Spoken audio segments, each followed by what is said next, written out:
রাজনৈতিক দলগুলো আরো বেশি কর্তৃত্ববাদী হয়ে উঠতে পারে। কোন চাঁদাবাজ, কোন দখলবাজ, যাদের দিকে মেয়েরা ভয় পায়, মানুষের কেড়ে নেয় জায়গা জমি, এরা কোনোভাবে বাংলাদেশ জাতীয়তাবাদী দলের সদস্য হতে পারবে না।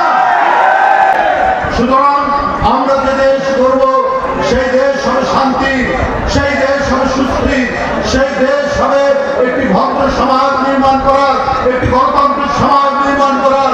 সেই সমাজে যে কেউ মুক্তভাবে কথা বলবে, প্রত্যেকের কণ্ঠে স্বাধীনতা থাকবে, প্রত্যেকের নিজের মতামত প্রকাশ করার স্বাধীনতা থাকবে, তার চলাচলের স্বাধীনতা থাকবে, সে নির্বিঘ্নে এগিয়ে যাবে এই দেশটিকে বিনির্মাণ করার জন্য।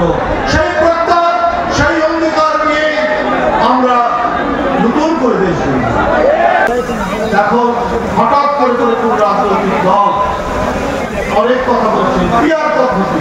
ভাই, পিয়ার পদ্ধতি কি? কোন জনগণ বলতে পারবে এটা কি? এটা কি নারকেল তেলের মতো মাথায় কি মাখে, না সাবানের মতো শরীরে দেয়?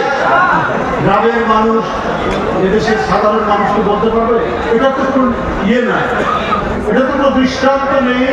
এটা এটা এর আগে কখনো ব্যবহার করা হয়নি। হঠাৎ করে নির্বাচন আর বেশি দূরে নেই, হঠাৎ করে এই কথাটি দু একটি রাজনৈতিক দল বলছেন। যারা অনেকে ধর্ম নিয়ে রাজনীতি করে তারাও বলছে, আরে ভাই, আপনার এলাকায় কে এমপি হবে আপনি জানবেন না? আপনার তো জানার কথা।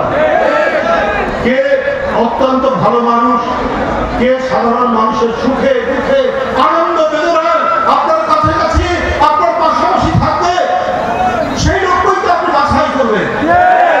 পিয়ার পদ্ধতিতে সেই বাছাইয়ের কোনো সুযোগ নেই। দলের প্রতীককে ভোট দিতে হবে। দলের প্রতীককে ভোট দিলে দল বাছাই করে দিবে। তো সেখানে তো এইরকম চললে আপনার তো অনেক ধরনের অনেক